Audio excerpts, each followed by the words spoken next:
Impulsos do Coração, de Mônica de Castro, romance ditado pelo Espírito Leonel, parte 6, capítulo 38. Padre Augusto passou o dia preocupado com o general Odílio, quase sem dar atenção a Rafaela. Tentou seus contatos, mas ninguém pôde lhe dar nenhuma informação, já que seu contato maior era o próprio general. Mandou consertar o portão e passou o resto do dia fora, em reunião com o padre Cláudio e outros membros da organização, imaginando o que deveriam fazer. Se Odílio desse com a língua nos dentes, todos estariam em grande perigo. As notícias do general não tardaram a chegar. 2 dias depois, um bilhete anônimo endereçado a Augusto informava que ele havia morrido na prisão, após ingerir uma cápsula de cianureto escondida na dobra do casaco. Foi um episódio lamentável. Desde o sumiço do motorista, Odílio passara a andar com a cápsula de cianureto escondida na roupa, prevendo que Alfredo delatasse. Não culpava o motorista, sabia como os métodos de tortura podiam ser persuasivos. Por isso mesmo, não podia pôr em risco a segurança de todos aqueles que, como ele, lutavam contra o regime militar. De seu silêncio dependia a sobrevivência da organização. Embora o suicídio seja visto como pecado mortal pela Igreja, Augusto rezou uma missa por Odílio. Conhecedor das obras espiritualistas, não acreditava na condenação eterna e considerava o suicídio do general um ato de bravura e renúncia, pois tinha certeza de que ele só se matara para proteger a esperança e seus membros. Graças a ele, a organização ainda se mantinha na clandestinidade. Na semana seguinte, a notícia do suicídio de Odílio, Augusto recebeu a visita de Reinaldo. A campainha do portão soou 2 vezes antes que Neuma fosse atender. Como era muito cedo, Reinaldo encontrou o padre sentado à mesa do café. Bom dia, Augusto. Cumprimentou Reinaldo sentando-se de frente a ele. Bom dia, respondeu friamente. Você tem todo o direito de estar aborrecido comigo, mas gostaria de me explicar. Você não me deve explicação alguma. Tudo já está mais do que explicado para mim. Você é um agente do governo e quis me usar para prender o general Odílio. Não leve as coisas para esse lado. Queria ter lhe contado, mas não podia pôr em risco minha operação. E agora que o prendeu, resolveu se revelar. Não fique tão chateado. Afinal, eu só estava cumprindo o meu dever. Ou você é daqueles padres que defendem essa malta de traidores da pátria? Defende o ser humano, e Deus não tem pátria. Tudo bem, não estou aqui para conquistar ou questionar sua conduta religiosa. Admiro o bem que você faz às pessoas, independentemente de quem sejam, mas alguém tem que cuidar da segurança nacional. Não são os padres, tem que ser os militares, você não acha? Se você diz... Faço parte do Doicodi, você já deve ter ouvido falar. Augusto permanecia impassível, mas minha profissão não me impede de gostar de você. Não recebeu o meu bilhete? Falando do suicídio do general, ele assentiu. Imaginei que havia sido você. Fiz isso porque sou seu amigo e achei que você merecia saber. Muito obrigado pela consideração. Não precisa ser sarcástico. Não fosse por mim, você nunca saberia o que aconteceu a ele. Você acha que devo mesmo ficar grato, não acha? Grato pelo fato de o general ter sido induzido ao suicídio pela sua revolução? O general era um traidor. E vou pensar que você também é falando desse jeito. Augusto engoliu a raiva e revidou entre os dentes. A mim, pouco importa o que você pense. Não gosto da sua atitude e gostei menos ainda de saber que você me usou. Reinaldo olhou para ele com uma certa raiva a insinuar-se no peito. Prestara-lhe um favor, mas Augusto ainda achava que podia lhe fazer acusações e cobranças. Tudo bem, disse Reinaldo em tom glacial. Você tem o direito de pensar o que quiser. Ainda assim, fiz a minha parte. Augusto permaneceu em silêncio. Reinaldo se levantou, empurrou gentilmente a cadeira de volta à mesa e arrematou friamente. Entenda, Augusto, que só fiz o que achava que era meu dever. Como Augusto permanecesse mudo, concluiu. Adeus. Saiu sem fazer barulho, todo empertigado, com porte de oficial. Passou por Neuma sem lhe prestar atenção, já esquecido do cartãozinho que lhe dera. Depois que ele se foi, ela voltou à sala e encontrou Augusto com o rosto afundado entre as mãos. Padre, o senhor está bem? Ele olhou para ela com desgosto e retrucou. Como posso estar bem com tudo o que aconteceu? O general Dílio foi preso em minha casa. O senhor não teve culpa. Devia tê-lo protegido melhor. Não havia nada que o senhor pudesse fazer. Reinaldo está desconfiado de mim. E se descobrir Rafaela aqui, talvez seja melhor o senhor mandá-la embora. Para onde, Neuma? Se ela sair daqui, não vai demorar para ser presa. Aquela menina é o capeta encarnado. Desabafou ela, onde já se viu. Calou-se, ante o olhar de repreensão de Augusto. Embora remoendo no íntimo ódio que alimentava pela moça. Preciso sair, disse ele em tom cansado. Estou atrasado para o confessionário, preciso antes falar com Rafaela. Ele se levantou e foi direto ao porão com o cachorro em seu encalço. O que ele queria? Indagou ela depois de beijá-lo. Explicasse. E você? Para que ouvir explicações? Já está tudo muito claro. Aos olhos dele, o general era um traidor da pátria, como ele mesmo gosta de dizer. Para mim, ele é o traidor da humanidade, o homem que conheci quando criança, que brincou comigo, dormiu na minha cama e não passa de um boneco, um fantoche da revolução. Não pense mais nisso, acabou. Não acabou. O general Dílio se suicidou por causa desse governo de demônios que aí está. Ele tinha medo da tortura. Ninguém pode culpá-lo. Engano seu. O general Dílio só tinha medo de uma coisa, de comprometer o nosso movimento, as ações da esperança, de colocar em risco a segurança dos padres envolvidos. Por diversas vezes ele me disse isso, que preferia morrer a nos delatar. Mas então ele foi um herói. Pense nele assim. Ele foi um herói sem dúvida, como poucos. Calou-se consumido pelas lágrimas. Tenho que ir para a igreja. Cuidado. Acho que Reinaldo está desconfiado de mim e pode ter mandado vigiar a casa. Não se exponha. Não se preocupe comigo. Cuide-se, pois sei me cuidar. Ele a estreitou com quase desespero e conversou sentido. Eu não suportaria perder você. Você não vai me perder. Vou tomar cuidado, eu prometo. E tenho Spock para me proteger. À menção de seu nome, o cãozinho abanou o rabo e aninhou-se aos pés de Rafaela. A situação estava mesmo ficando perigosa, deixando a moça cada vez mais assustada. Tinha pavor de tortura. Não era resistente à dor. Passou o resto da manhã lendo e só saiu a hora do almoço porque o estômago começou a doer. A mesa fora posta somente para ela. Neuma parecia mais carrancuda do que sempre fora. Sente-se, ordenou a criada, quase quebrando a louça. Augusto não vem? Padre Augusto está ocupado, corrigiu ela. Achando um desaforo aquela menina chamá-lo apenas pelo nome, mandou que você comesse sem ele. Embora contrariada, Rafaela não disse nada. Sentou-se à mesa e esperou até que Neuma servisse. Depois comeu em silêncio sozinha. Já estava na sobremesa quando Neuma parou de frente a ela e a encarou com ar zangado. Tudo bem, Neuma? Indagou Rafaela entre incomodada e irritada com o olhar insistente da outra. Quer mesmo saber? Rebateu entre os dentes. Não está nada bem, não. Pensa que não vejo o mal que você está fazendo a Padre Augusto? Não sei do que você está falando, respondeu Rafaela com frieza para ocultar a raiva. Você devia se envergonhar, isso sim, fornicando com o padre. Ela quase explodiu, mas conseguiu se conter e manter a aparente calma como Augusto lhe recomendara. Não sei de onde você tirou essa ideia, somos apenas amigos. Sei. Você pensa que eu sou idiota, não é? Pois não sou. Sei muito bem o que acontece nesta casa depois que as luzes se apagam. Quer saber, Neuma? Acho que nada disso é da sua conta. Você só trabalha aqui, não é a mãe do Augusto. Até ao pronunciar o nome dele, você comete pecado. Quem lhe deu essa liberdade de chamá-lo pelo nome? Ele. Foi a resposta seca e direta. Rafaela pensou que Neuma ia ter algum tipo de ataque. Tamanha vermelhidão que se alastrou pela sua face. Demônio, sussurrou com ira. Devia ir para o inferno, que é o seu lugar.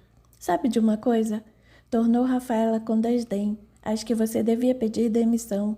Se trabalhar aqui já não lhe agrada mais, por que não vai embora? E deixar o caminho livre para vocês fornicarem à vontade? Isso é que não. Não entendo você. Talvez goste de sofrer. Se a incomoda tanto achar, veja bem, eu disse achar, que nós fornicamos, Ninguém a obriga a conviver com o pecado. Você é livre para ir aonde quiser, ao contrário de mim, que estou presa aqui. Padre Augusto precisa de mim. Eu sou fiel a ele, ao passo que você só está interessada em sexo com um homem bonito. E nem se importa que esse homem, embora bonito, seja um padre. É engraçado. Será que não é você que está apaixonada por ele? Jamais repita uma infâmia dessas. Horrorizou-se, persignando-se várias vezes. Padre Augusto é um santo, e todos os santos são bonitos. Meu amor por ele é puro, dedicado e imaculado. O meu também. Duvido que eu ame? Amor, você nem sabe o que é isso. Tudo para você é conveniente. Está presa aqui com um homem atraente e tolo bastante para se deixar seduzir. Mas você não o ama. Assim que se ver livre dele, não vai nem mais lembrar de que Padre Augusto existe. Está enganada. Todos estão enganados. Todos? E sabe o que mais? Revidou ela, empurrando o pote de salada de frutas para o lado. Já me cansei dessa conversa, com licença. Mal conseguindo conter a fúria, Rafaela se levantou e correu de volta ao porão. Não aguentava mais aquela pressão. Neuma e Padre Cláudio pensavam que ela não amava Augusto, mas estavam todos enganados e ia provar. Sonhava com o dia em que poderia sair daquele buraco. O porão era apertado e abafado, com uma janelinha minúscula e gradeada. E embora Augusto se esforçasse para torná-lo menos deprimente e mais agradável, não deixava de ser uma prisão. Capítulo 39. Terminado o confessionário, Augusto seguiu direto para a escola. Atrasado para a primeira aula, não teria tempo para almoçar. Logo ao portão do colégio, viu Cláudio conversando com dois padres conhecidos e se aproximou. Estavam falando do recente episódio com o general Odílio e das implicações que lhes poderia trazer. Vamos nos encontrar mais tarde, depois da aula, anunciou um dos padres. Você pode vir? Estarei lá, por certo, confirmou Augusto. Despediram-se e foram cada qual para sua turma. Augusto passou a tarde desligado, com dificuldade de se concentrar nas aulas, a todo instante esquecendo-se do que estava falando. Quando o aluno lhe fazia uma pergunta, ficava embaraçado e confuso. Foi assim até o fim do dia, e quando soou o sinal do último tempo, ele respirou aliviado. Cláudio esperava a saída da sala para que seguissem juntos. Quer tomar um café? Convidou Cláudio. Ainda temos tempo antes da reunião. Compraram o café, sentaram-se a uma mesa da cantina e Augusto tomou a palavra. Reinaldo veio me procurar hoje. Como Cláudio já conhecia toda a história sobre Reinaldo, indagou preocupado. O que ele queria? Segundo ele explicasse, mas temo que esteja desconfiado de mim. Por que pensa assim? Pelo modo como ele falou. Não se esqueça de que eu era o confessor do general Odílio. E daí? Ele não pode acusá-lo de nada nem obrigá-lo a revelar o que sabe. Ainda assim, acho que estamos correndo perigo. Todos nós temo pelo que poderá acontecer à esperança. Acha que devemos dar um tempo com as nossas atividades? Preocupo-me com os fugitivos, mas não podemos nos arriscar a ser presos. Quem cuidaria deles? Cláudio pousou a xícara de café na mesa e encarou Augusto.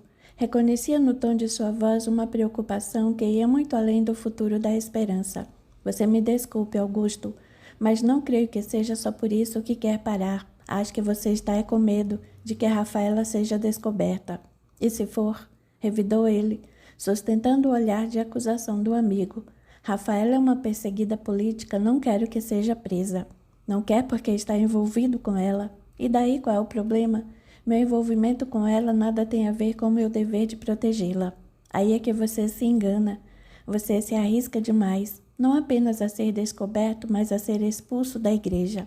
Não vamos começar com essa conversa de novo, irritou-se. Só você não percebe que essa moça não o ama, está envolvida com você, mas... Chega! Exasperou-se. Não estou disposto a ouvir toda essa ladainha outra vez. Caia na realidade. Ela é uma garota moderna, enquanto você não passa de um padre conservador. Não sou conservador. E antes de ser padre, sou um homem. Você fez os votos, sei disso. Não preciso que você venha me lembrar. Você tem que escolher. Não pode ter as duas coisas. Ou se assume como homem mundano, ou se arrepende e retoma o sacerdócio como tem que ser. Como é que tem que ser? Do jeito que os homens falaram? Jesus nunca recriminou o amor, nem disse que os padres não podiam se casar. Aliás, Jesus nem sequer criou os padres. Essa proibição é coisa dos papas antigos, pessoas que condenaram o amor para salvaguardar seus interesses mesquinhos e egoístas. Está blasfemando Augusto, repreendeu Cláudio, elevando o tom de voz. As bases da igreja estão estabelecidas há séculos. Se não concorda com elas, não devia ter feito os votos. Agora que os fez, só lhe resta aceitá-los ou sair. Sabe de uma coisa, Cláudio? Você tem razão. Não posso ter as duas coisas. Estava difícil escolher, mas você tornou tudo mais fácil para mim. Entre a opressão e a liberdade, escolho ser livre. Levantou-se de um salto, derrubando a cadeira e a xícara de café. Não aguentava mais a pressão de Cláudio, seus olhares de reprovação, seus conselhos. Era hora de assumir a vida que lhe pertencia e que ninguém tinha o direito de direcionar. Não era um prisioneiro dentro da igreja. O sacerdócio lhe fora imposto, era verdade, mas acolhera-o com amor e respeito. Agora, porém, queria ser livre para amar Rafaela e viver em paz. Finalmente havia se decidido e sentia-se aliviado com isso. De tão surpreso, Cláudio nem teve tempo de reagir. Simplesmente ficou parado, vendo Augusto se afastar com a velocidade de uma bala, atropelando os passantes com sua fúria incontida. Cláudio suspirou desanimado e triste. Não era aquela reação que pretendia provocar em Augusto. Queria apenas fazê-lo refletir sobre sua vida, levando-o a uma escolha racional e consciente. A igreja era o seu lugar. Mulher nenhuma tinha o direito de afastá-lo dela. Cláudio quis ir atrás dele, mas os companheiros chegaram e ele teve que acompanhá-los até o lugar onde a reunião aconteceria. Onde está Augusto? Perguntou um colega. Augusto não vem. Teve um problema urgente em casa. Seguiram, falando de assuntos eclesiásticos durante todo o percurso, para que ninguém os notasse. Ao seu lado, Cláudio seguia em silêncio, preocupado com a saída intempestiva e tempestuosa do amigo. Não queria que ele fizesse nenhuma besteira, nem que tomasse uma atitude precipitada. Na reunião, ficou acertado que deveriam fazer uma pausa em suas atividades. A ligação de Augusto com Reinaldo era muito perigosa, principalmente porque todos sabiam das desconfianças do militar. Prosseguir com a esperança colocaria todos em risco, principalmente Augusto, que podia estar sendo vigiado. Era melhor deixar Augusto com suas ponderações por aquela noite. No dia seguinte, conversariam com um pouco mais de calma. Logo pela manhã, Cláudio recebeu um telefonema urgente de Neuma. Havia acabado de se levantar e mal se vestira, quando fora chamado pelo padre assistente que dividia com ele a casa paroquial. Alô? Ele atendeu espantado. Pelo amor de Deus, padre, faça alguma coisa. Padre Augusto saiu no meio da noite com aquela moça e disse que não vai mais voltar. E os batizados? E os casamentos de hoje, quem é que vai celebrar? Ah, padre, ajude-o. Se o bispo souber, nem sei o que poderá lhe acontecer. Acalme-se, Neuma, não estou entendendo. Você disse que padre Augusto saiu, para onde foi? Não sei. Ele não me disse. Só sei que arrumou as malas e saiu com aquele demônio em forma de gente. Aquela menina ainda vai acabar colocando o padre Augusto em maus lençóis. Tenha calma, Neuma, não faça nada. Logo estarei aí. Cláudio vestiu-se às pressas e partiu para a casa de Augusto, surpreso com a atitude dele. Cansado de ser pressionado, não podendo mais ocultar o amor que sentia por Rafaela, Augusto jogara tudo para o alto. Naquele momento, não seria um bom sacerdote para o batismo, muito menos para os casamentos. Que conselhos teria para dar, ele, um padre, que se precipitara no torvelinho das paixões humanas ao se envolver com uma mulher? Quando Cláudio chegou, encontrou Neuma chorando. Não sei o que deu nele, padre, lamentou ela. Foi aquela mulher. Ela é o demônio. Desde que entrou aqui, padre Augusto ficou de cabeça virada. E agora o que vai ser dele? Por favor, Neuma, procure se acalmar. Você disse que eles saíram no meio da noite, de mala e tudo. Ela sentiu. Para onde será que foram e sem carro? Para o senhor ver como ele enlouqueceu. Tudo culpa daquela diaba. Pare de blasfemar, por favor. Isso não é agradável a Deus. Desculpe, padre Cláudio, mas é que estou abismada. Jamais poderia imaginar que padre Augusto fosse tomar uma atitude dessas. No momento, precisamos ter calma. O mais importante é que os compromissos dele sejam cumpridos. Você sabe o que ele tinha para hoje e amanhã? A agenda dele ficou em casa. Eu a peguei, está aqui no meu quarto. Ele se levantou e Padre Cláudio o seguiu até seus aposentos. São 3 batismos e 2 casamentos, veja, além das missas de domingo, é claro. Cláudio sentou-se na cama dela e abriu a agenda na mesinha para conferir os horários pensando no que fazer. Deixe isso comigo, tranquilizou por fim. Mandarei um padre, meu assistente, celebrar as cerimônias que tenho para hoje e virei pessoalmente fazer as de Padre Augusto. Não quero que ninguém saiba o que aconteceu aqui.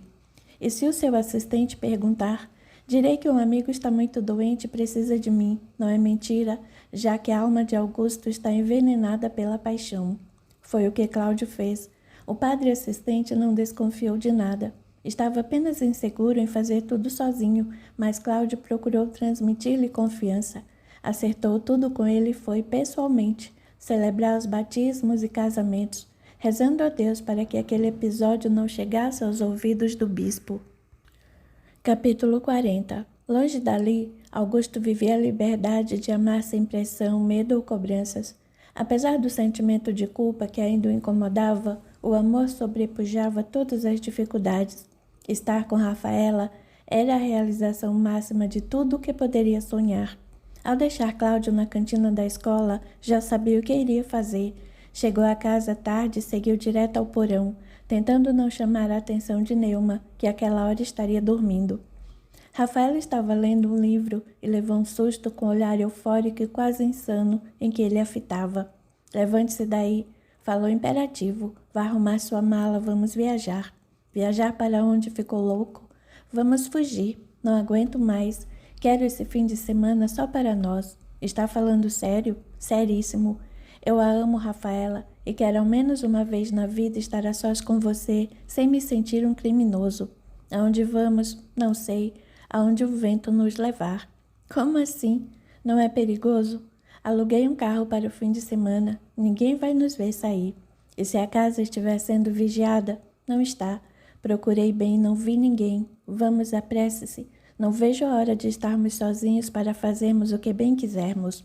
Com um sorriso radiante, Rafaela arrumou suas coisas. Rapidamente, Augusto subiu ao seu quarto e atirou algumas peças de roupa comuns dentro da mala. Não tinha muitas, apenas umas 2 ou 3 camisas de malha que costumava usar dentro de casa. Não era sua intenção comunicar nada a ninguém. Simplesmente ia sumir e só voltaria no domingo à noite. Precisava daquele fim de semana com Rafaela antes de tomar a decisão definitiva. Queria sentir que Rafaela o amava tanto quanto ele a ela. Na volta, se tudo corresse conforme ele esperava, iria direto ao bispo apresentar seu pedido de demissão. Por mais que Augusto fizesse tudo em silêncio, Rafaela não era assim tão cuidadosa e a movimentação na saída do porão acabou despertando Neuma. Ainda sob o impacto da prisão do general Odílio, Neuma abriu os olhos e correu assustada para a cozinha. O que viu a deixou em choque. Pelo corredor, 2 vultos passaram carregando malas. O que está acontecendo? Indagou surpresa, acendendo a luz. Vou a algum lugar? Os 2 estacaram surpreendidos. Augusto fez sinal para que Rafaela seguisse adiante. Virou-se para Neuma e com voz tranquila anunciou. Vamos viajar. Viajar para onde? Ainda não sei. Mas assim de repente, no meio da noite?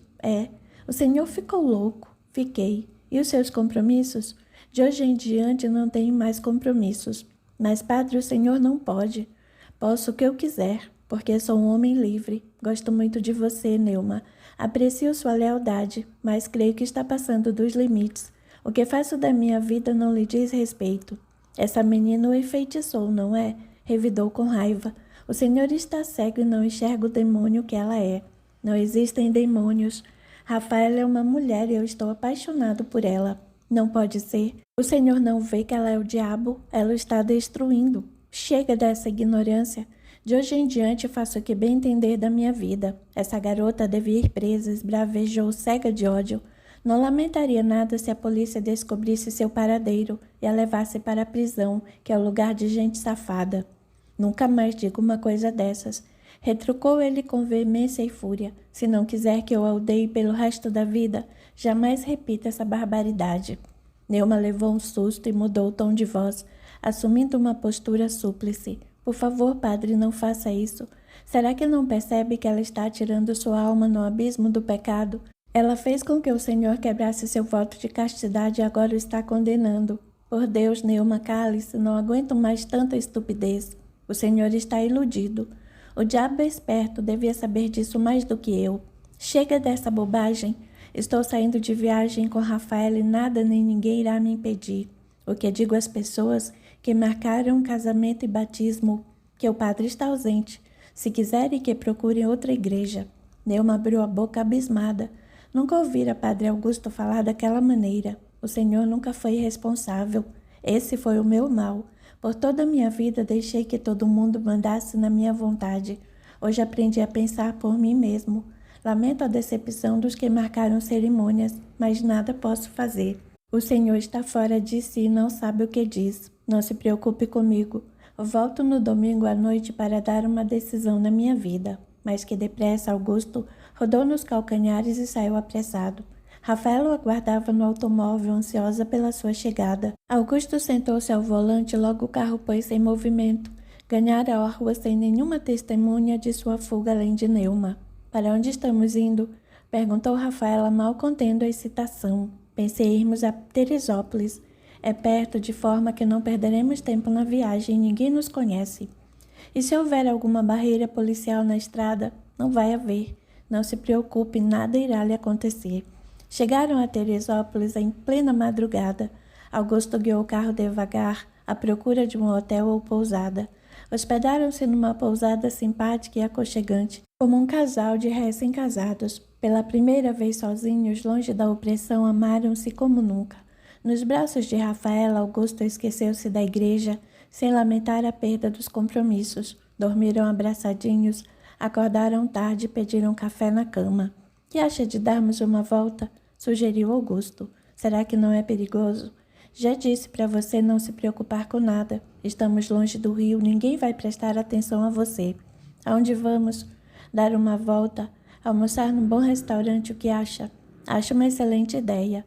Rafaela confiava nele mais do que em si mesma. Caminharam ao ar livre, visitando parques e cachoeiras, evitando o contato com outras pessoas. Almoçaram no restaurante ao ar livre, em meio ao verde e aos pássaros. Voltaram ao final da tarde, cansados e felizes, mais apaixonados do que nunca. No domingo saíram menos, apenas um passeio de mãos dadas pelas ruas da cidade. Queriam aproveitar ao máximo seus últimos momentos de liberdade. Ficaram abraçados, conversando sobre o futuro, até que as primeiras estrelas se tornaram visíveis da janela. Hora de irmos, anunciou ele penalizado. Que pena, lamentou ela, abraçando-se a ele. Foi o fim de semana mais maravilhoso que já tive. Ele sorriu e levantou-se da cama. Esse foi só o primeiro, teremos muitos outros. Agora, porém, precisamos voltar. Com um suspiro, Rafaela se levantou também e pôs-se a tirar as roupas na maleta sem nenhum entusiasmo. Você se lembra de Uberlândia? Indagou Augusto. Lembro porque estou pensando em voltar para lá. Está falando sério? Estou. E eu? Vai comigo. Durante alguns segundos ela não compreendeu o que ele queria dizer, mas depois, juntando os últimos acontecimentos, percebeu que o seu sonho finalmente iria se realizar. Está tentando me dizer que vai deixar a igreja, pedir demissão? Exatamente. Não posso conciliar o sacerdócio e você. Agora sei que a amo mais do que a qualquer outra coisa na vida. Resta-me apenas saber o que você sente por mim. Você sabe que eu o amo. Quanto? Não dá para mensurar o amor, mas é muito. Tem certeza? Absoluta. Padre Cláudio acha que isso é fogo de palha, que vai passar tão logo você se ver livre. Padre Cláudio não conhece o verdadeiro amor. Só eu sei o que eu sinto. Você também deveria saber, já que nunca lhe escondi o quanto o amo. Eu sei. É por isso que me arrisco a pedir-lhe que se case comigo. Casar-me com você como? Sou uma foragida menor de 21 anos. Como poderemos nos casar? Espero você atingir a maioridade. Enquanto isso, podemos fingir que somos casados, se você não se importar. Eu não me importo. Exultou ela, tirando-se em seus braços. O que mais quero é estar com você. Só tem um problema. Eu ainda sou uma perseguida política. Eu vou esconder você em Uberlândia, assim como venho escondendo-a no meu porão. Podemos comprar um sítio e abrir uma floricultura. Por que floricultura? Gosto de plantas e animais. Meu sonho era ser veterinário, mas não consegui. Acha que uma floricultura não seria suficiente para nós? Qualquer coisa é boa ao seu lado. Mas e sua mãe, o que lhe dirá? Minha mãe é muito apegada aos costumes, mas vai ter que entender. Ela vai me odiar. Não vai, não. Não vamos morar com ela, vamos. É claro que não, ficou louca. Faremos nossa própria chácara, onde você poderá ficar escondida. Farei um bonito jardim só para você, cercado de trepadeiras nos fundos da casa, protegido de tudo e de todos.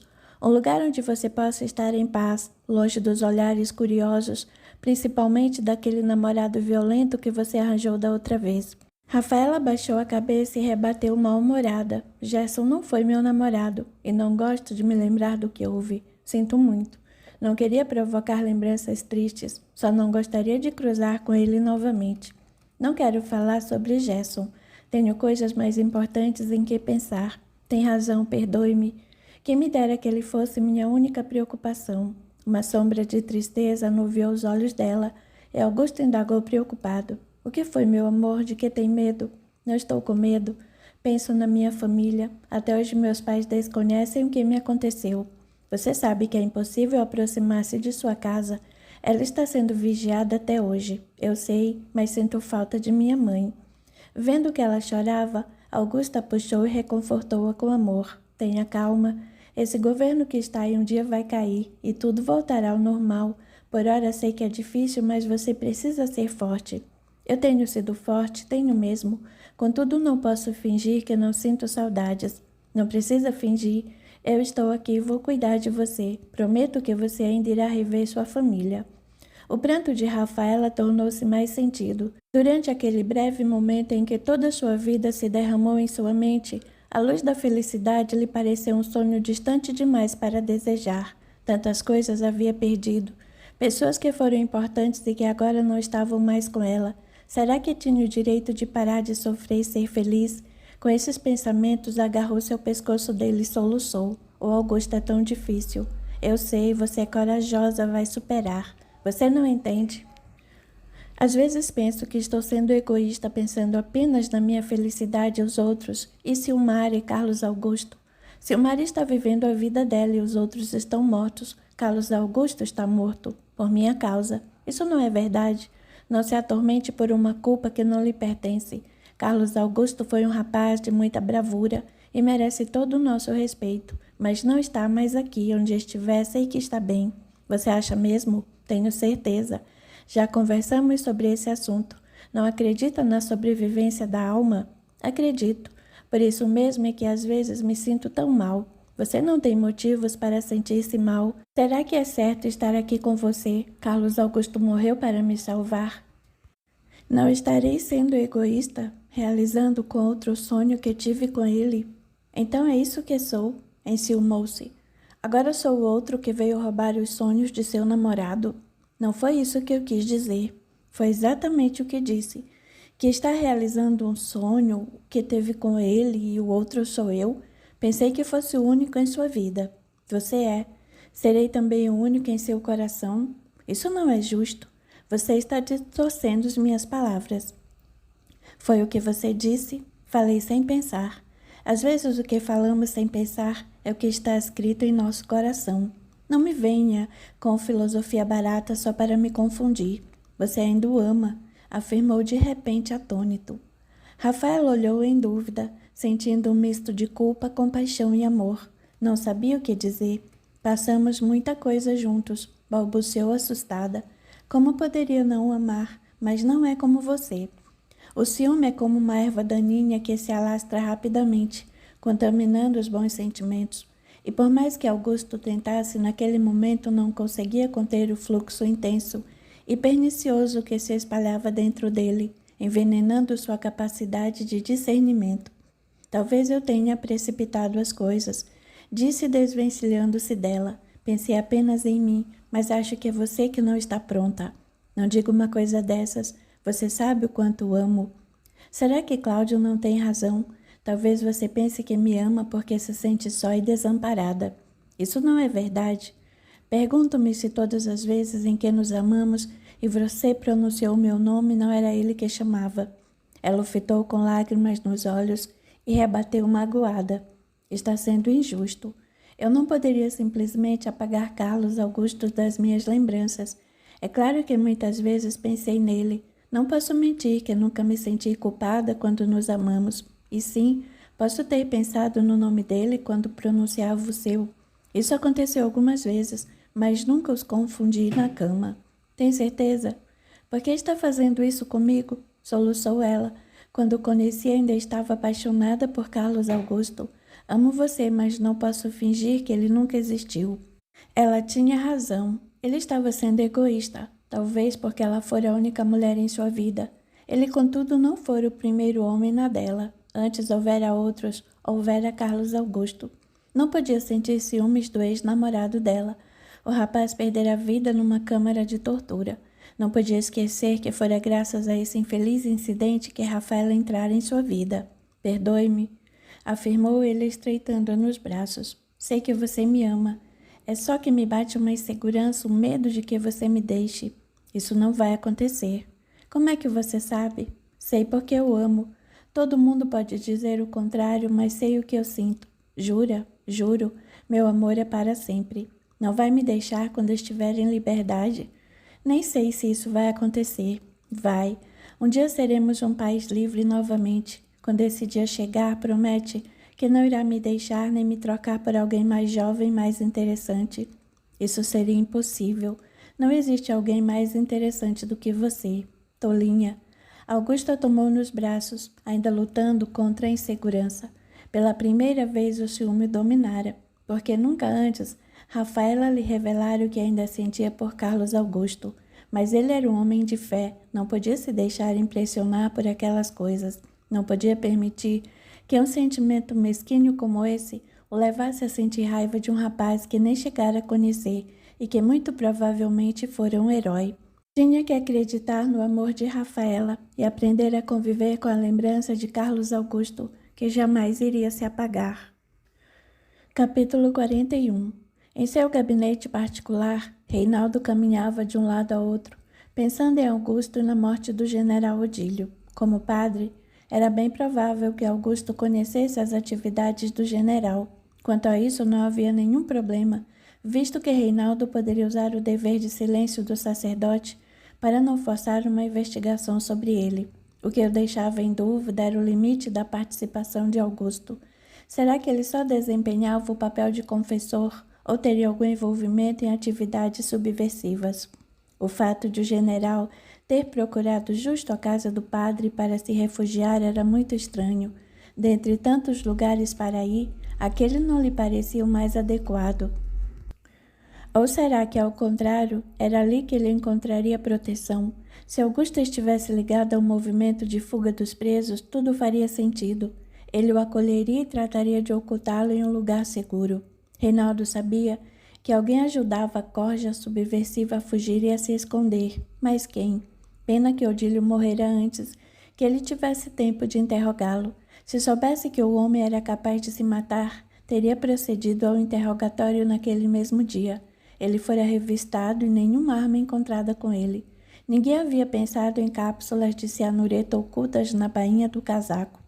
A intuição lhe dizia que Augusto estava envolvido em alguma atividade subversiva. O senso de dever o mandava investigar. Contudo, como colocar de lado a paixão que ainda sentia pelo padre? Se havia alguém que Reinaldo prezava e a quem não permitiria que nada acontecesse, era Augusto. Havia dias Reinaldo andava com aquele dilema, oscilando entre o dever e a paixão. Caminhava de um lado a outro, pesando os prós e os contras de uma investigação. Não queria investigar Augusto, contudo não podia permitir que ele continuasse a desafiar o governo. Se ele estivesse envolvido de alguma forma, Reinaldo precisava detê-lo. Quem sabe essa não seria a chance que tanto esperava. A campainha estridente do telefone quase o fez tropeçar na perna da cadeira. Detestava quando alguém interrompia seus pensamentos. Com irritação e impaciência, levantou o fone do gancho e atendeu. Alô? Sim. A voz do outro lado quase o derrubou ao chão, tamanha surpresa. Sem esperar que ele dissesse alguma coisa, pôs-se a revelar fatos surpreendentes. Reinaldo ouviu atentamente os pensamentos, dando reviravoltas. fazendo perguntas e encaixando direitinho as respostas. Era muita coincidência. Quis marcar um encontro, mas a pessoa não aceitou, ou era daquele jeito ou desligaria o telefone. Reinaldo arriou na cadeira, colocou os cotovelos sobre a mesa, a boca aberta diante das revelações comprometedoras e fantásticas. Por quase uma hora, deteve-se naquela conversa, pedindo detalhes, tomando notas, emudecendo de assombro. Quando desligou, estava lívido de espanto. Jamais poderia imaginar uma coisa daquelas. Durante alguns poucos minutos, permaneceu onde estava, remoendo a incerteza. Até que deu um sorriso enigmático, como se uma pequena lâmpada se houvesse acendido em sua mente, deixando clara a solução. Reinaldo bateu com as duas mãos sobre a mesa e levantou-se de um salto, partindo direto para o arquivo. Lá encontrou o que procurava. Folheou o dossiê de poucas páginas, viu as fotos, anotou endereços. No fundo, não precisava de nada daquilo. A informação que recebera fora completa e precisa. Não havia como errar. Eram 10 da noite, quando Augusto e Rafaela entraram em casa, recepcionados por Spock, que saltou sobre eles abanando o rabo. Neuma não apareceu para recebê-los. Recolheu-se cedo, logo no comecinho da noite, para não ter que se encontrar com eles. Mas ouviu quando chegaram, fazendo ruídos por toda a casa, rindo, falando alto, como um casal livre e apaixonado. Neuma sentiu o estômago embrulhar e procurou ficar o mais quieta possível. No dia seguinte, pediria as contas. Com tudo o que estava acontecendo, não se atrevia a continuar trabalhando ali. Tinha pena de Padre Augusto, contudo. Compactuar com aquela infâmia era um fardo muito pesado do que podia suportar. Aos poucos, os ruídos cessaram, a casa retornou ao silêncio. Agora, sem se importar com o falatório ou as consequências, Augusto levou Rafaela para dormir em sua própria cama. Não tinham mais o que esconder de Neuma, que dali em diante deveria aceitar a nova situação ou ir embora. Foi um alívio para Rafaela dormir fora daquelas paredes abafadas. O quarto de Augusto era arejado e, com a janela aberta, a brisa suave da noite penetrava livremente. De tão felizes, amaram-se de novo até a exaustão, só adormecendo muito tempo depois da meia-noite. Tudo estava em paz, o silêncio os confortava. O medo havia se dissipado e a sensação de segurança dava a Rafaela a certeza de que tudo acabaria bem. Não demorou muito para que um estrondo ensurdecedor provocasse um despertar trêmulo. Spock dava latidos assustados, investindo contra a porta do quarto. Quase foi atingido quando a porta se abriu e homens armados com pistolas irromperam por todo lado. A luz se acendeu, botas barulhentas pisotearam o chão. Uma delas chutou o cãozinho para o lado, que correu a se refugiar embaixo da cama. Soldados armados cercaram a cama, apontando suas armas para o casal. "Levantem as mãos", gritou um dos soldados. Apavorados e atônitos, os dois obedeceram. Com o gesto, Rafaela teve que soltar o lençol que encobria seu corpo.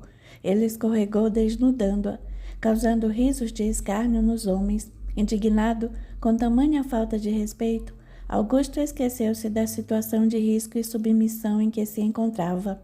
Saltou sobre o policial mais próximo e tentou acertar-lhe um soco. "Desgraçado", esbravejou ele. Não teve tempo nem chance de atingir o sujeito. Outro soldado aplicou-lhe uma coronhada por trás, fazendo-o tombar sobre a cama. Um filete de sangue escorreu de sua nuca, enquanto Rafaela tentava segurá-lo. Logo, mãos poderosas a agarraram, puxando seus braços para trás, atando seus punhos com um par de algemas frias e apertadas. "Soltem-na", bradou Augusto, sem nem se importar com a dor na cabeça. "Cafajestes, tirem as mãos de cima dela, ela não fez nada." "Calado, Padreco", debochou um dos soldados. "A vadia agora é nossa." "Não, canalhas, soltem-na." Imediatamente, Augusto foi agarrado por dois homens que o contiveram à força. Derrubado ao chão, rosto colado no assoalho, esperneava e tentava se soltar, mas os homens não largavam. Rindo, prendiam-no com força e impiedade. "Deixem-no", foi a voz imperativa que ressoou pelo quarto. Rafaela chorava impotente, enquanto Augusto se levantava e encarava o interlocutor. "Eu devia saber que isso era obra sua", revoltou-se. Por que, Reinaldo, por quê? Ela não fez nada, solte-a. Reinaldo olhou de um lado ao outro com profundo desprezo. Não sabia o que o irritava mais, se o fato de Augusto estar escondendo uma mulher procurada pela polícia ou ter ficado com ela. Ela é uma traidora do regime, acusou com raiva. É acusada de propaganda subversiva. Você não tem provas. Tenho todas as provas de que necessito. Por Deus, Reinaldo, não faça isso. Ela é só uma menina que lhe serve, muito conveniente, ter sua amante particular e exclusiva. Mas agora acabou. Ela vai para o lugar onde deveria estar há muito tempo. Aconselhou a vestir a batina e fingir que nada disso aconteceu. Não é problema seu. Engana-se. O problema é todo meu. Se ela vai presa, eu também tenho que ir. Não seja tolo, rosnou Reinaldo, agarrando pela gola do pijama. Não vê o que estou fazendo por você? Eu não me importo. Não vou permitir que você saia daqui com ela. Se quer prendê-la, tem que me levar junto. Não foi em minha casa que a encontrou? Se ela cometeu algum crime, eu também cometi por escondê-la. Não temos nada contra você, rebateu Reinaldo com frieza, e tornando a voz quase inaudível, sussurrou, não gostaria de ter. Por favor, Augusto, não me obrigue a prendê-lo.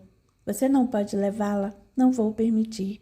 Tem certeza de que quer que eu prenda e o investigue? Augusto olhou para Rafaela, que chorava sem parar. Augusto, por favor, suplicou ela. Ele deu um passo à frente, mas foi detido por Reinaldo, que o empurrou para trás. Nem tente, disse com aspereza. Vai ser pior para os dois. Leve-me no lugar dela, suplicou ele. Se alguém cometeu um crime aqui fui eu. Sou maior de idade. Sabia o que estava fazendo. Ela é só uma estudante fútil e infantil. Idiota, desdenhou ele. Como foi se deixar apanhar por causa de uma aventureira traidora? Sabia que o namoradinho dela tinha o mesmo nome que você? E por isso que ela se deita com você para fingir que é ele? Nada disso me importa, contestou Augusto. Nós nos amamos. Por Deus, Reinaldo, deixe aí. Prometo que a levarei embora. Iremos para outro país e você nunca mais ouvirá falar de nós, eu juro. Não posso. Ainda que eu quisesse, não posso. Não tenho autoridade sobre ela, cumpro apenas o meu dever. Você pode, se quiser. Sei que pode. Diga que não a encontrou. Dê-me uma vantagem e desapareceremos. Chega. Essa conversa já se estendeu demais. E virando-se para seus homens, ordenou, levem-na. Não. Soluçava Rafaela, soltem-me, por favor, soltem-me. Não quero ir, não quero. Rafaela, bradou Augusto, impedido de sair atrás dela pelos soldados de Reinaldo. Largue-me. Rafaela, não foi possível impedir a prisão. Rafaela saiu arrastada, enquanto ele permanecia no mesmo lugar, contido à força por 3 homens. Reinaldo assistia tudo com uma estranha sensação de prazer e poder. Depois que Rafaela sumiu de vista, e apenas seus gritos davam um sinal de sua presença, ele se virou para Augusto e arrematou com escárnio. Devia ao menos ter escolhido uma mulher corajosa. Augusto lutou para soltar os braços, mas não conseguiu. Impotente, humilhado, não lhe restou outra solução. Com olhos que delatavam desprezo e revolta, encheu a boca e cuspiu na cara de Reinaldo. A surpresa foi tão grande que o outro, a princípio, não reagiu. Limitou-se a limpar o rosto e encará-lo com frieza, aguardando. Quando finalmente ouviu a sirene da patrulha se afastar, enxugou a mão na calça e, sem dizer palavra, cerrou os punhos e acertou violento soco no estômago de Augusto. Reinaldo rodou nos calcanhares. A caminho da porta fez sinal para os soldados soltarem Augusto, que ainda tentou investir contra ele. Os homens nem lhe deram chance de se aproximar. A golpes de murros e pontapés derrubaram-no no chão. Um grito aterrorizado partiu da entrada onde Neuma assistia a tudo sem se mover, coberta de horror. Quase desfalecido, esforçando-se para respirar, Augusto viu um par de botas se aproximar. Reinaldo abaixou-se ao lado dele, agarrou pelos cabelos e disparou irado. Dei-se por feliz, por eu ser um homem de palavra. Do contrário, não haveria amizade que me impedisse de matá-lo. Por alguns momentos, Reinaldo deixara de lado o que sentia por Augusto, tomado de uma raiva incontrolável. Era sempre assim quando se sentia provocado. A ira rapidamente transbordava, levando a esquecer-se de amigos e pessoas queridas. Com brutalidade, Soltou os cabelos de Augusto. Sua cabeça tombou novamente de encontro ao soalho, manchando-o com lágrimas de dor, raiva, frustração e medo. A passos fortes e ruidosos, Reinaldo foi embora, levando consigo seus soldados. Passaram por Neuma e por instantes os olhares dela e de Reinaldo se cruzarem. Ela jamais esqueceria o sorriso maligno dele. Era aterrorizante, frio, cruel. Recuperada do susto, Neuma correu para onde estava Augusto, ajoelhando-se junto a ele. O padre permanecia caído, o sangue manchando a camisa, respingando no chão. O rosto inchado e dolorido ficara praticamente irreconhecível. Padre Augusto, chamou ela aos prantos. Por favor, responda-me. Oh, meu Deus, preciso de um médico. Ela ia se levantar para ligar para o hospital quando sentiu a mão quente do padre agarrando seu pulso. Abaixou-se novamente e ouviu sua voz estertorosa, quase inaudível. Por que fez isso, Neuma? Não precisava ter delatado Rafaela. Ela puxou o braço e ergueu-se de um salto, levando a mão ao coração. Por Deus, padre, o senhor pensa que fui eu, e não foi. Eu jamais faria uma coisa dessas. Não precisa mentir, sei que foi você. Quando saímos daqui na sexta-feira à noite, você mesma disse que Rafaela merecia ser presa. Por que, Neuma? Por que tanto ódio de uma pessoa cujo único pecado foi me amar? Falei aquilo sem pensar, porque estava com raiva. Queria que ela se afastasse do Senhor. Desejei mesmo que sumisse, mas não fui eu que a delatei. Você era a única que conhecia Reinaldo, sabia que ele era agente do Dói Codi. Padre Augusto? Eu nem sei que é isso de dói não sei o quê. Conheci o capitão Reinaldo, sim. Quando ele esteve aqui, deu-me até o seu cartão, mas eu não liguei para ele. Não faria isso. Por mais que detestasse Rafaela como detesto, não gostaria de levar na minha consciência esse peso. Queria que ela sumisse, mas eu jamais me prestaria ao papel de delatora, jamais. Ela estava tão indignada e falava com tanta convicção que Augusto não teve dúvida de sua sinceridade. Agora realmente confuso, cravou nela os olhos úmidos de lágrimas e indagou perplexo. Mas se não foi você, então quem foi? Capítulo 42. O relógio da sala havia acabado de bater a meia-noite, quando Cláudio abriu os olhos. Não estava dormindo. Tentava apenas desanuviar a mente dos pensamentos fúnebres que insistiam em assombrá-lo. A todo instante virava-se na cama, imaginando o que estaria acontecendo àquela hora em casa de Augusto. Em cima da mesinha de cabeceira, o cartãozinho do capitão Reinaldo jazia quieto. Cumprira bem a sua missão e agora precisava ser destruído. Devia ter feito aquilo mais cedo, contudo não podia confiar na memória para decorar o número de telefone ali escrito. Lembrou-se de quando Neuma lhe telefonara em desespero. Sentado na cama dela, verificando a agenda de Augusto, viu que parecia um papelzinho com uma espécie de brasão que julgou ser o da República.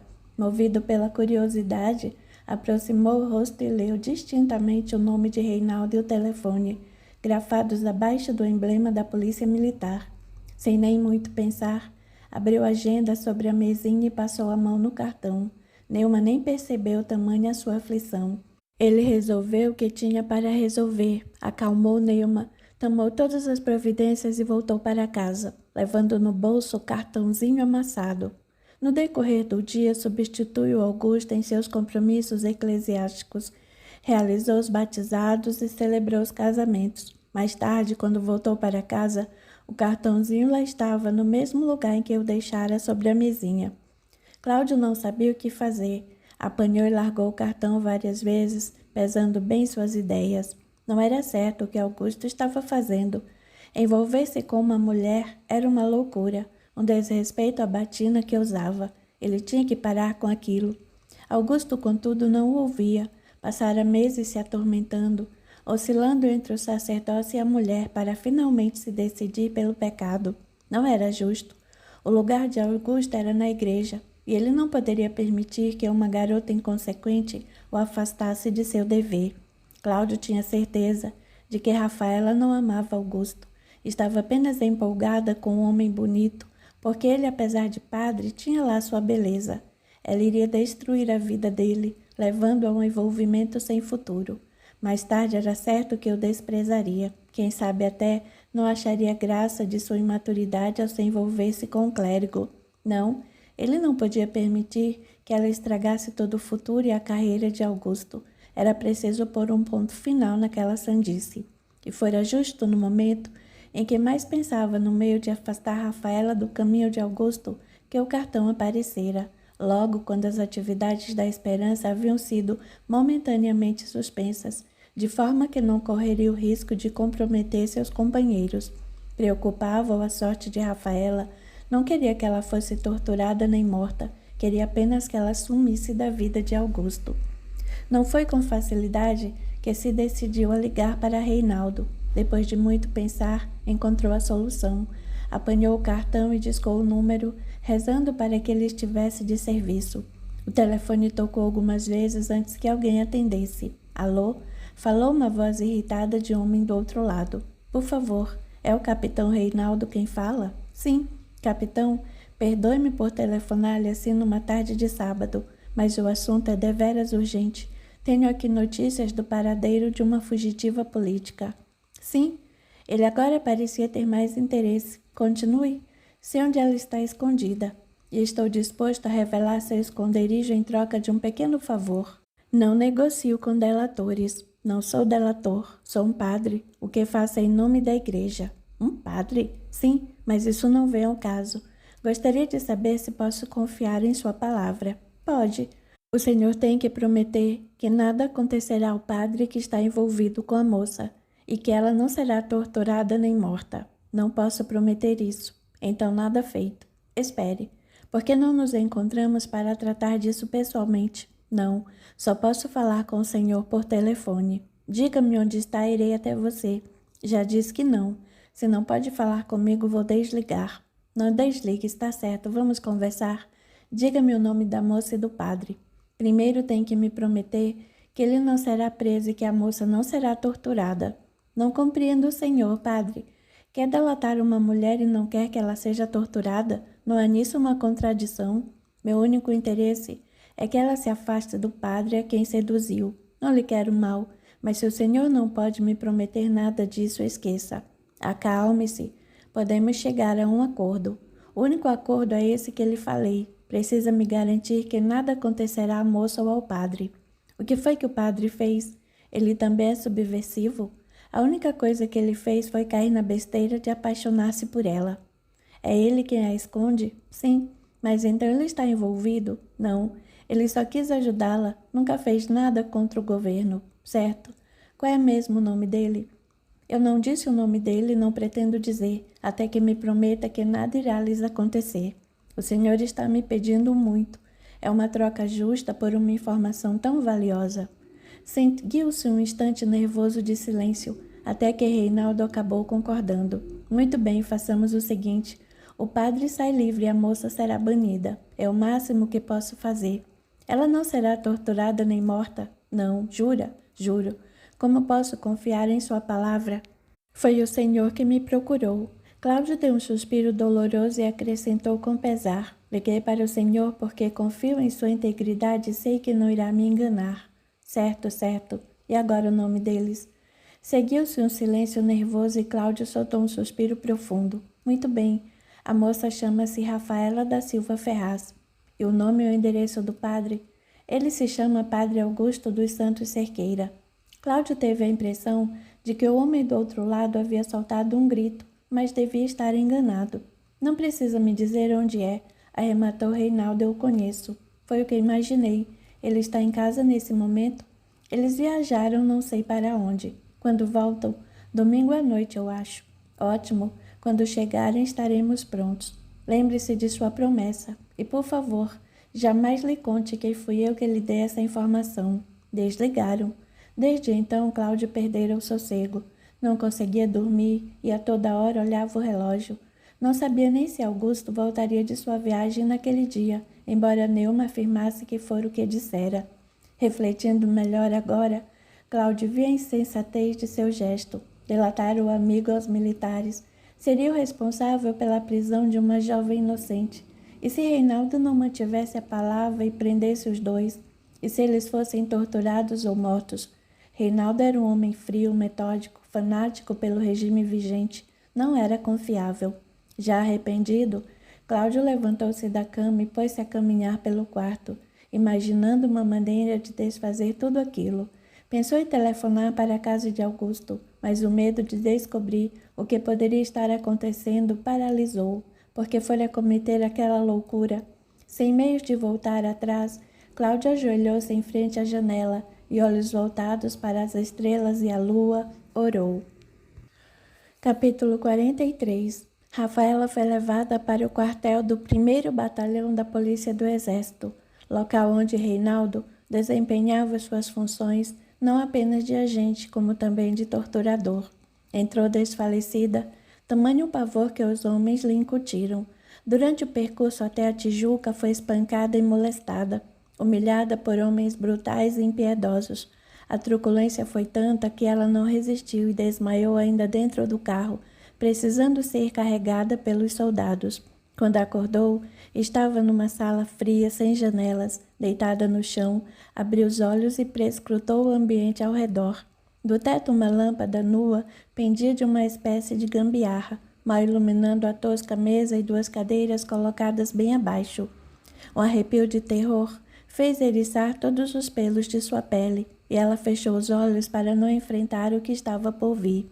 Vira muitas salas, como aquela no cinema, e sabia para que serviam. Pouco depois, a porta se abriu e Reinaldo entrou, batendo contra a perna um cacetete de polícia. O barulho que o objeto produzia de encontro à calça de sarja do homem lhe causou violento tremor, levando-a a encolher-se toda a um canto. Reinaldo se aproximou devagar, puxou a cadeira para perto dela e sentou-se. Muito bem, começou ele. Cá estamos nós, apenas nós dois, como tem que ser. Sem dizer nada, ela chorou de pavor. Está com medo? Prosseguiu Reinaldo, pois não devia, ou devia ter pensado nisso antes de se envolver na panfletagem subversiva. Por favor, foi a única coisa que conseguiu balbuciar. Por favor, o quê?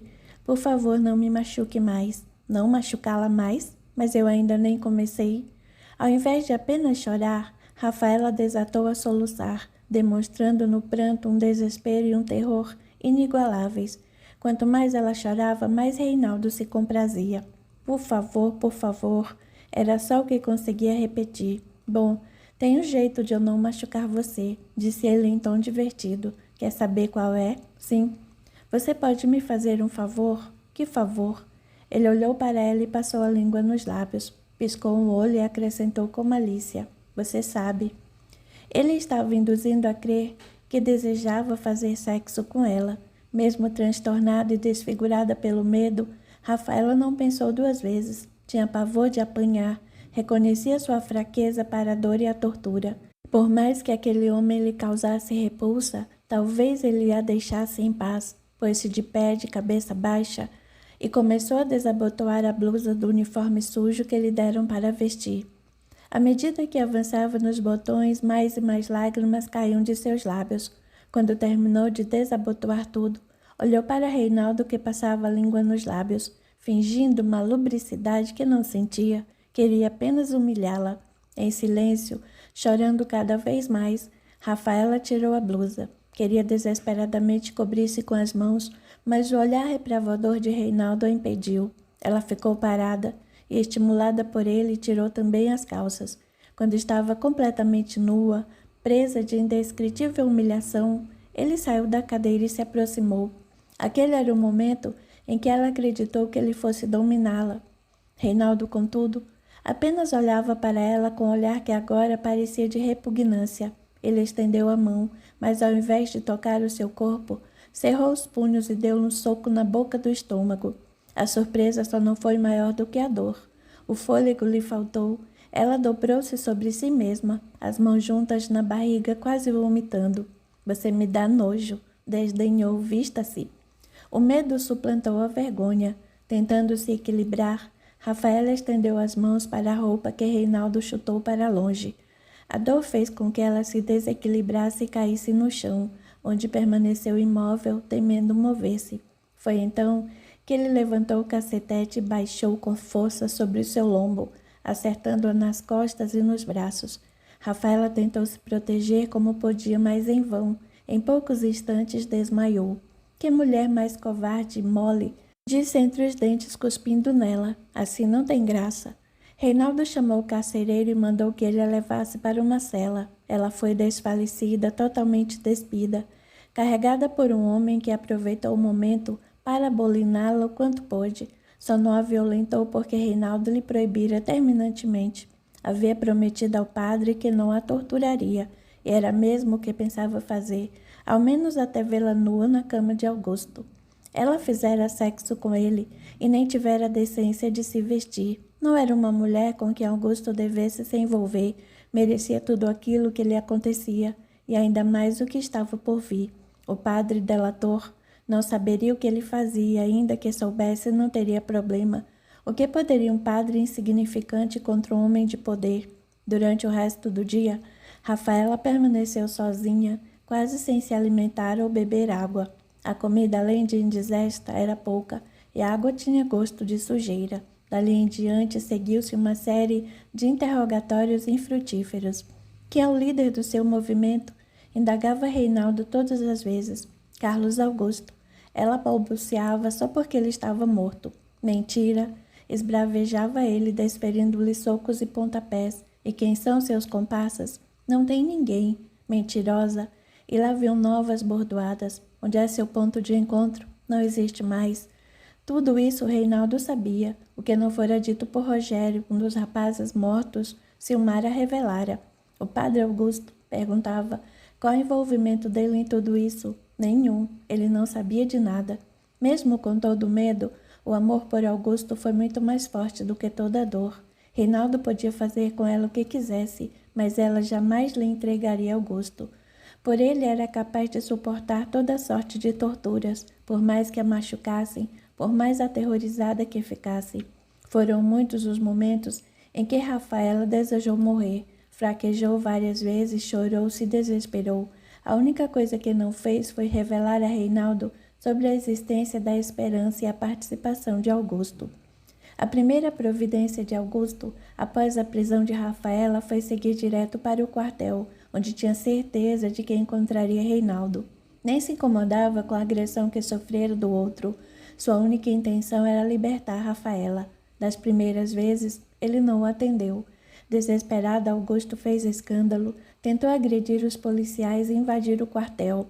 Por muito pouco não ficou detido. Só no dia em que ele conseguiu acertar um murro em um dos soldados foi que Reinaldo apareceu.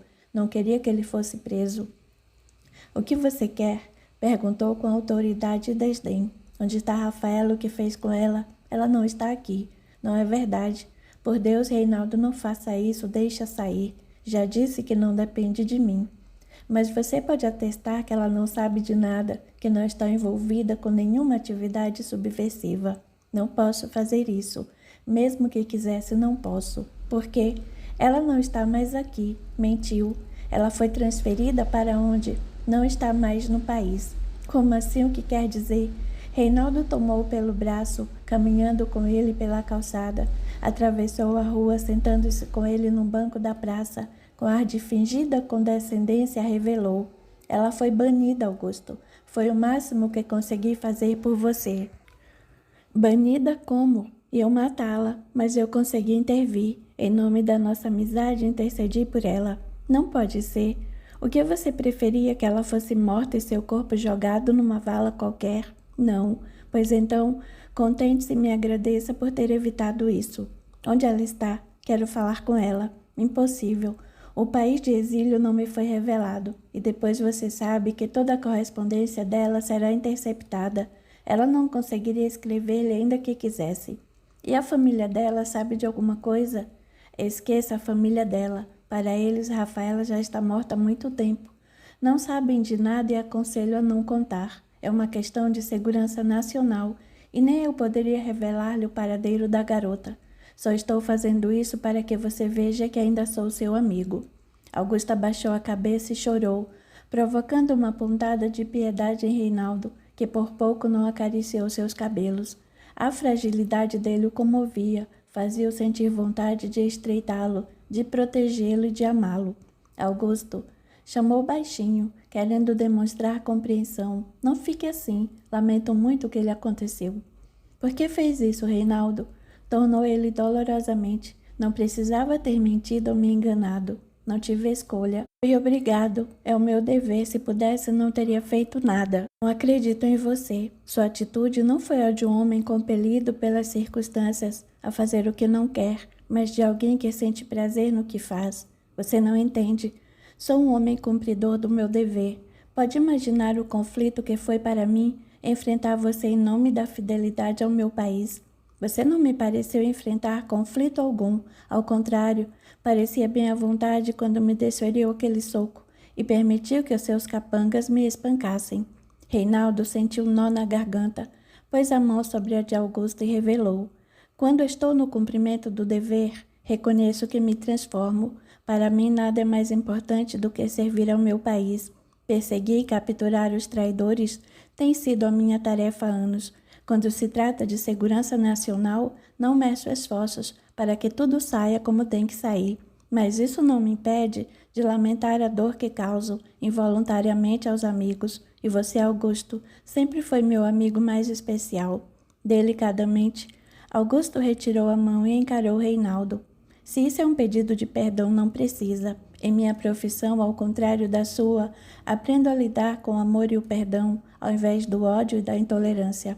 Como você também, sou muito consciente do meu dever, com a diferença de que eu valorizo a vida e respeito as pessoas, ao passo que você se impõe a elas pela força e o medo. Deus é meu único guia, enquanto você segue uma ideologia de arrogância e terror. E se alguém tem algo a lamentar, sou eu. Lamento que existam seres humanos que, tendo tudo para ser bons, perdem-se na ilusão de poder. Reinaldo não sabia se admirava ou odiava o homem à sua frente. A dignidade dele era tocante, tão verdadeira que chegava a causar inveja. Você é infinitamente melhor do que eu, não tenho dúvidas. Falou com sarcasmo, humildemente reconheço isso. Não sou melhor do que ninguém. Aprendi, amei. Só Deus sabe o quanto amo Rafaela. Por ela seria capaz de qualquer coisa, até de entregar minha vida. Seria capaz de me aceitar em seu lugar? O que quer dizer? Não é possível que ainda não tenha percebido o que sinto por você. Durante todo esse tempo, jamais consegui esquecê-lo. Isso não faz sentido. Faz todo sentido. Se me aceitar em sua vida, talvez consiga arranjar um jeito de você falar com ela. Prometo que farei com a que a esqueça. Serei o melhor homem do mundo para você, eu juro. Augusto olhou para ele com profundo pesar. Agora compreendia tudo. Soltou um suspiro longo e, sem desviar dele o olhar, considerou: eu devia imaginar uma coisa dessas, porque não me contou que era homossexual. Estou contando agora. Qual a sua resposta? A proposta que me faz é impossível, não sou como você. Será que não é mesmo? E o que vivemos na infância? Já falamos sobre isso. Passei anos da minha vida acreditando numa mentira, numa fantasia criada por meu pai. Sei. No fundo, que você tem é preconceito, inclusive de si mesmo. Está enganado. Tenho respeito pelas pessoas e acho que não é a forma de viver a sexualidade que orienta o caráter. Hoje afirmo com segurança que, se fosse homossexual, assumiria isso dentro de mim, mas não sou. Como você pode saber com certeza? Eu sei. Não sinto atração por homens. Comigo pode ser diferente. Sei como fazê-lo feliz e prometo que você não irá se arrepender. Você enlouqueceu. Amo Rafaela e sou capaz de qualquer coisa para vê-la em segurança. Mas o que você me pede é para viver uma mentira, uma ilusão e uma desilusão. Poderia apenas dizer que não o amo, mas isso seria uma meia-verdade. Não o amo como você deseja, nem sinto atração por você. Respeito a sua orientação sexual, mas eu não sinto dessa forma. Não posso me forçar a ser o que não sou, tampouco posso mentir. Não é fácil para mim estar aqui com você, conversar com você, ouvir você falar como se nada tivesse acontecido. Quando olho para você, sinto raiva e frustração. Então eu oro e vigio para que Deus me dê clareza de raciocínio e sustento a minha alma, a fim de que não o odeie ou despreze.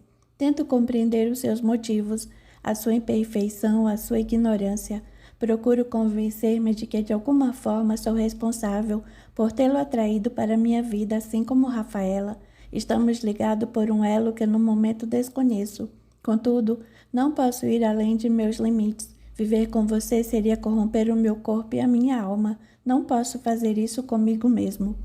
Reinaldo espumava de ódio e indignação. Sua vontade era levar Augusto para dentro do quartel e mostrar-lhe o trapo em que a covardia transformara sua amada. Seria bem feito para ele se lhe causasse um sofrimento indescritível. A certeza de que ela estava sendo torturada, aliada à impotência dele, dilacerariam seu coração. Como resultado, atrairia um ódio que ele, Reinaldo, na verdade, não queria que Augusto sentisse. Muito bem, arrematou com azedume. Isso é bem típico de você. Só espero que não se arrependa depois. Adeus. Augusto não respondeu. Permaneceu sentado, enquanto Reinaldo lhe virava as costas e voltava ao quartel. Durante muito tempo, ficou parado ali, vendo as pessoas passarem, até que no fim da tarde, as luzes do batalhão começaram a se acender. Somente quando a noite caiu por completo, atirando em trevas as suas esperanças, foi que ele resolveu partir.